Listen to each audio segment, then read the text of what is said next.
ዝኽሪ ዜማ ምባሉ ርዒደ ሙሴን ሳሮንን ኣብ ከተማ መንደፈራ ተወሊዶም ኣብ ከባቢ እንዳ ኣምና ኣረጋዊ ዘሎ ብግድግዳ ዝተሰርሐ ገዛውቲ ይነብሩ ነበሩ። ብሓንሳብ ሓመድ እናጠሓኑ ዓብዮም ከዓ ዕድሚኦም ንትምህርቲ ምስ ኣኸለ ኣብታ ንዕዳጋ ብዕራይ ክትከይድ ከለኻ ንጸጋም እትርከብ መባእታ ቤት ትምህርቲ ወዲ ሃይለ ቀዳማይ ክፍሊ ጀመሩ። ሙሴ ካብ ሳሮን ብዓመትን 3 ወርሕን ስለ ዝዓቢ ናይታ ቀዲምዋ ፀሓይ ዝረኣየ ይመስለኒ ኣብ ፀወታ ይኹን ኣብ ካልእ ምንቅስቃስን ንሳሮን ቁሩብ ይዕምፃ ነበረ። ሙሴን ሳሮንን ብሓንሳብ ተፃዊዖም እዮም ንቤት ትምህርቲ ዝኸዱ ዝነበሩ። ካብ ሳልሳይ ክፍሊ ጀሚሮም ከዓ ኣብ ነንሕድኦም ክከባበሩን ክተሓላለዩን ጀመሩ። ኣብ ትምህርቲ እውን ካብቶም ምስጉናት ተምሃሮ ስለ ዝነበሩ ሳሮን ኣብ ሕሳብን ስነ ፍልጠትን ኣብ ሙሴ ቁሩብ ስለ ተሓይሽ ብቅዱስ ቅንኢ ተረድኦ እየ ገዛ ትሕጉዘት ነበረት። ብሓንሳብ ናብ ትምህርቲ ክኸዱን ክምለሱን ከለዉ ብጀካ እቶም ደቂ ክፍሎም መብዛሕትኦም ተምሃሮ ኣሕዋትዮም ዝሓስቡ ዝነበሩ። ሙሴ ንሳሮን እንተይሃሪሞማ ዘሕምቖም ተኾይኑ ይዘርየላ፣ ዘይሕምቖም ተኾይኑ ከዓ ምስኣ ይበኪ። ሳሮን እውን ሙሴ ክበኪ ተሪኣቶ ስድርኡ ዋላ ይህረምዎ ሙስያ ጫጭ ትብል ዝነበረት። ሳሮን ካብ ንኡስነታ ኣትሒዛ በላሕን መስተውዓሊትን እያ ዝነበረት። መባእታ ወዲኦም ናብ ማእከላይ ደረጃ ኦረታ ምስ ሓለፉ ከዓ ሳሮን ጽባቐኣን ግርዝውናኣን ከም ኣብ ሓዊ ዝተጠበሰ ወርቂ መመሊሱ ይውላዕን የጉላዕልዕን ነበረ። ሳሮን ሙሴን ኣብ ማእከላይ ደረጃ እውን ኣይተፈላለዩን። ኣብ ሓንቲ ክፍሊ ኮፍ መበሊ ግን በበይኖም እዮም ዝነበሩ። ሳሮን ኣብ ማእከላይ ደረጃ ትምህርቲ ቁሩብ ስለ ዝሓመቐት ሙሴ ናብቲ ኮፍ ትብለሉ ቦታ እናኸደ ከረዳኣ ጀመረ። ሙሴ ግን ምስቶም በላሕቲ ሽልማት ወስዱ ተምሃሮ ስለ ዝነበረ ብጠባዩን ብትምህርቱን ኣብቲ ቤት ትምህርቲ ምስጉን ፍትውን እዩ ዝነበረ። ሳሮን እቲ ግዝውና ቀልጢፉ ስለ ዝርከባ ኣብ ነብሳ ምእላይ ግዲ ኣድሂባ ትምህርቲ ኣይግድን ኮነት። መንእሰያት ክትጥመት ስለ ዝጀመረት መብዛሕትአን ማሓዙታን ደቂ ቤት ትምህርታን ይሓሚኣ ነበራ።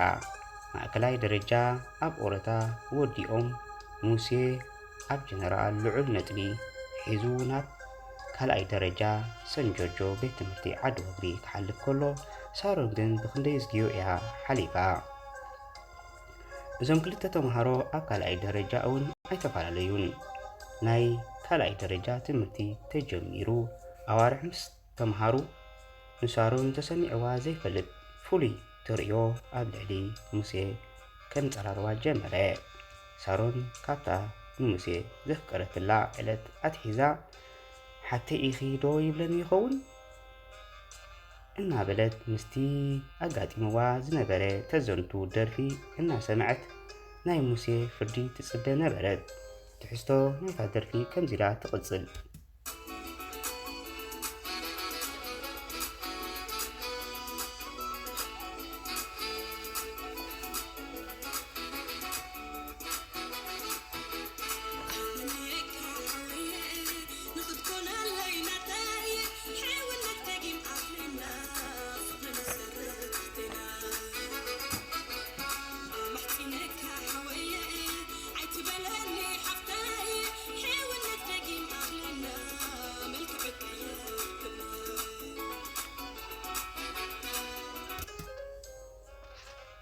ሙሴ ግን ፈጺሙ ኣይስተውዓለላን።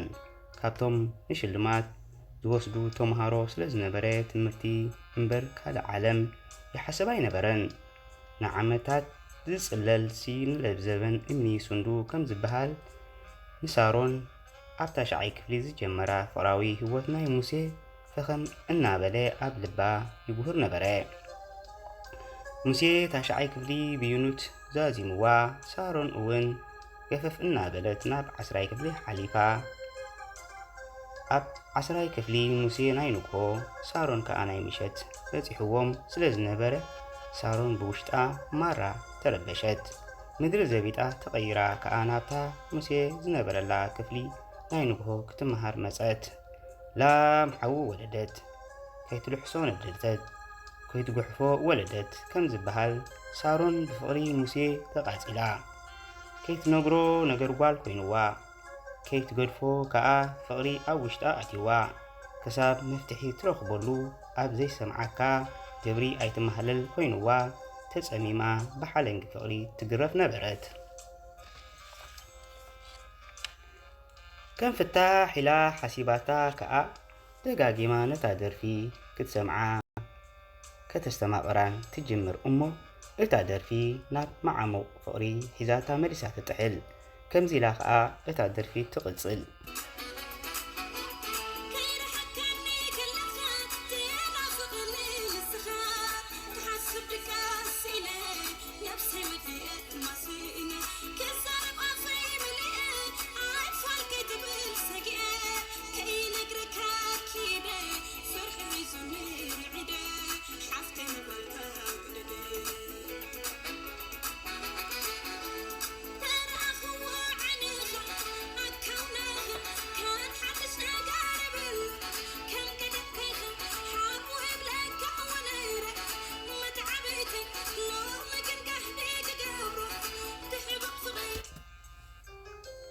عشراي كفلي أفاريقهم ناي فرقي سيمستر فتنا جيروم وديهم كلتا سومن عرفتي سلوز نوبرم حدا معالتي شايك سوتيو أب مرب هوتيل تقاصرو مو سارون جيراتو زي تفلت لبسته خدينا أب جزا نام موسي كدت موسي نسارون أطباتان أكالاتان فوليو زرقي كدان تخدينا مسرعيا أزي تقريمو ببقروب ناي تبعتاي نجر فلخ يبلو نبره مرب هوتيل بتيحهم حدا سيدا حيزهم كوف مسبولو هاندبت اتادرفي توليعا نسارون اوشتا اتيا ربشتا كلتي ماكياتو تقليبهم انا تصبيو سارون نتادرفي انا سمعت نمسي حنتي كبار حتو حتتتو مسي حوي اذا مزيكادو سمع لها ما رأيت فتوى قلت أبلحتا اللواء انتهي تزخاخركا إلى مس حتتتو مسي كأ ولا حدا إلو مس ملسلا هندبت وعي نبعت بخلتا معقورتا جح بلاي أمو كي تزاربت نمسي قديفاتو تعزرت قزات مليسا نبعت حابيسا نتادر في وليعة دقاقما سمعة نبرت كم زلاخا تغزل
مسيون مرة تربشو سلز نبرين جزا ناخده يقريتا كحتا جمره سارون جن كساب تمرتي زي جمرو نمسيك كتملسولو أي كالتن هاي سيمستر عرفتي توديو تمرتي تجميرو مسيون سارون يقريتا إلوا كم قدمهم بحنساب ناتمتي كمالالسو جمرو سارون إتا درفي نموسي سمعيا إلى مس هابتو نموسي ون جلي زي تردقو قبل حتى كبرتلو ነገራት ከንዚሎም እናቐጽሉ ሓደ ካብ ደቂ ክላሶም ንሳሮን ንፍቕሪ ሓተታ ሳሮን ብፍቕሪ ናይ ሙሴ ዓቢዳ ስለ ዝነበረት ሴፍቲ ደቃ ክሳደይ ኢላ ነቲ ዝሓተታ ወዲ ፍጹም ኣቕቢጻቶ ነበረት እቲ ወዲ ንፍቕሪ ከም ዝሓተታ ከዓ ንሙሴ ከይሓበት ኣካፈለቶ ሙሴ ኣብቲ ዝሓለፈሉ እዋናት ብጀካ ከም ሓፍቱ ሳሮን ከም ዘፍቀረቶን ከም ዝፈትወቶን ይፈልጥ ኣይነበረን ካብ ሸዓ ኣትሒዙ ግን ነቲ ወዲ ክላሱ ክጠማሞቶ ንሳሮን ከዓ ብዓይኒ ፍቕሪ ክሪኣን ክፈትዋን ጀሚሩ ነበረ ኣብ መወዳእታ 10ይ ክፍሊ ሳሮን ንሙሴ ፀዊዓ ኣብ ዕምባባ ሆቴል ሻሂ ክሰትዩ ቆፂራቶ ነበረት ሕራይ ተባሂሎም ምሸት ሰዓት 9 ዕምባባ ሆቴል ከይዶም በይኖም ድሒቶም ኮፍ ኢሎም ነበሩ ሳሮን ካብታ ዝነበረታ ተንሲኣ መሲሓወይ ኣነ ብ2 ዓመት ዝኣክል ብቕልውላው ፍቕርኻ ተሳቕየን ነቢዐን እየ ሕጂ ግን ሓዲኡ ክትገብረኒ ኢለየ ባዕለይ ቆፂረካ ኢላ ንብዓት እናዛረየት ብርኩ ኩርሚ ኢላ ለመነቶ ሙሴ እውን ናይ ብሓቂ ነቢዑ ካብታ ምሸት እቲኣ ኣትሒዙ ከዓ ንሳሮን ናቱ መባሊቱ ክትከውን ቃል ማሕላ ኣተወላ ሎሚ ክትሪኦም ከለኻ ሙሴን ሳሮን ክልተ ቆልዑ ወሊዶም ሙቹእ ናብራ ይሕልፉ ኣለዉ ሙሉእ ትሕዝቶ ናይታ ደርፊ ከምዚ ኢላ ትቕጽል